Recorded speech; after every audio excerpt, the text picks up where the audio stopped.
The Seagull Family Foundation held its annual meeting program hosted at the Lighthouse Executive Conference Center in Midtown's Manhattan in New York on May 30th.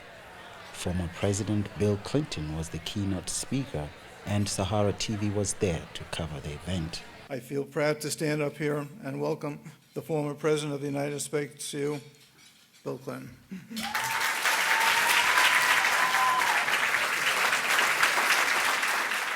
The fact that we still have a rather primitive sense of identity dominating the politics and societies of many places in the world, where people believe the most important thing is control, not cooperation.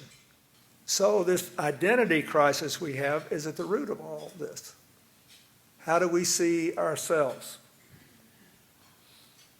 We can't reduce inequality and instability and reverse climate change until we first think that we are part of a larger community, until we first can find a way to celebrate our identities. I came here today to say thank you. Thank you because you do represent the world I hope to leave. The world belongs to the creative cooperators. The headlines are dominated by constant conflict. Underneath the headlines, the trend lines are going in our direction. You must not be discouraged by the fact that doing good is not often considered good news. It is the ultimate good news. The Seagull Foundation was created by Barry Seagull following his visit to Rwanda, a trip that inspired him to look into the sub-Saharan Africa in an effort to tap into innovative minds in terms of development. To date, the Seagull Foundation has given over $13 million to over 150 grantees across the continent of Africa and hope to issue at least $8 million in 2013. What happened to me in 2006, we attended CGI, Clinton Global Initiative, and we met a woman there, Ann Heyman, and we got friendly and talked. And a few years later, there was some business confusion, and I said to my wife, Dolly, we should just get away. And we called Ann, and she had a small group going to Rwanda, and we went with her to Rwanda. The first day there, we traveled through the countryside, and we saw small houses with 8 or 10 children running around outside, 5-year-olds with 1-year-olds on their back. And I said to myself, somehow we have to slow down the growth rate. We have to control the population better here. Right. And we went to her project, we became interested, we funded that, we reached out to Kip Kenyo, we sent him a check, and we sent a check to Lawala, and then we went from one thing to another very rapidly. The program, which kicked off at 9 a.m., involved highlights of the past years. Panel discussions like the Power of Youth for Change, which was moderated by Dr. Uyi Stewart, who's a chief scientist with IBM Africa, were some of the highlights of the day. What we do is that we do a lot of strategic planning before we launch into a particular product. And we've looked at Africa for a long time. And now this is the right time to establish the lab. And that's why we are there. And one more thing. Africa is at a tipping point.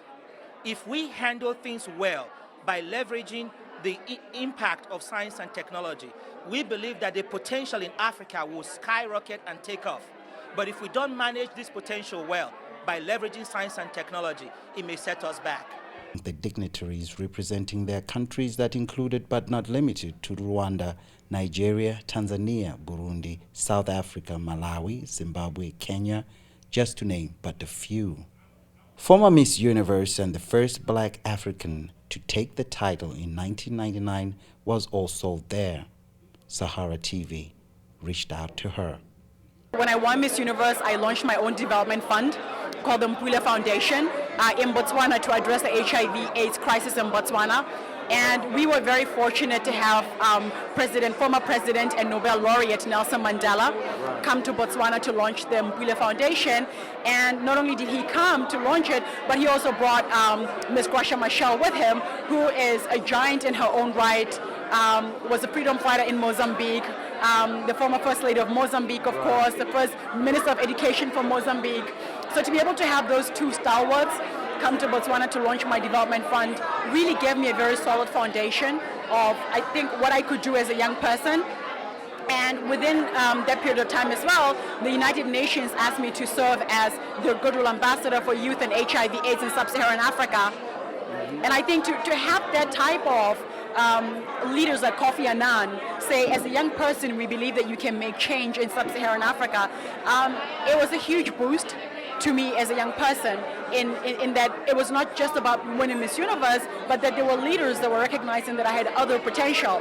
And so the government of Botswana decided to invest in me and awarded me a full scholarship to go to Columbia University to study political economy, so that as I am doing all the practical work at the grassroots in Africa, I also have a practical understanding in the education to build upon the work that I was doing. High-profile names included former NBA player and Democratic Republic of Congo native Dikembe Mutombo, who had this to say.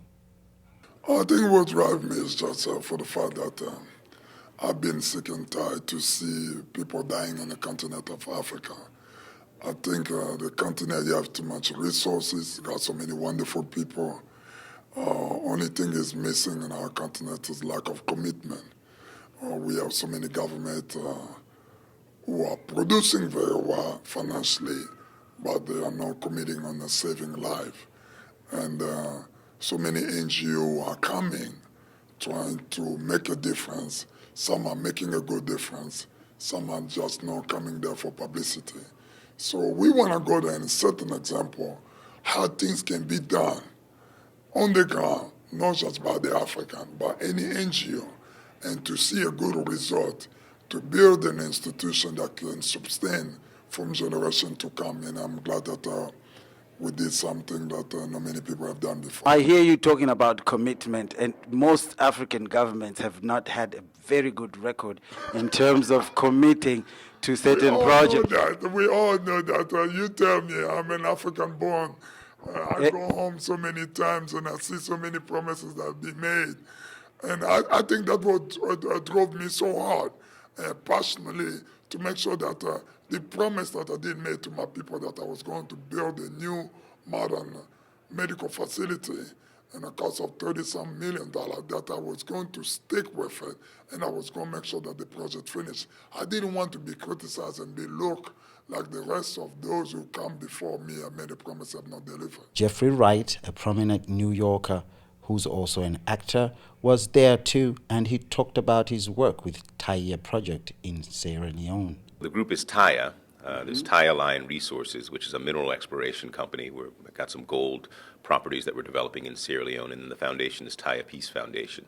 So the idea is really, from a Western standpoint, to kind of rethink and reconsider our engagement with Africa, right. To look to the continent more as an economic partner than as a liability, and to view it through more of an economic lens than through a charitable lens. So we're essentially a mineral exploration company, a mining company that aspires to do business in a better way, to prove that mining companies and minerals and natural resource development in Africa doesn't have to be a curse, as we've sometimes been led to believe. Martin Siegel, who's heir to the Siegel Foundation, also spoke to Sahara TV. When it first started, and my father, it was just us two, and we've hired a professional staff that's just great and knows a lot about it. And every year we learn more and more, and we meet more and more great grantees, and we get them to work together. So I think our initial goal of focusing in the grassroots is really working well. And as we've got more people and systems in place, we're getting better and better at it. Our connections become bigger and bigger. And so I think we're doing slow, modest growth. And we're just going to continue doing what we do and just do it better.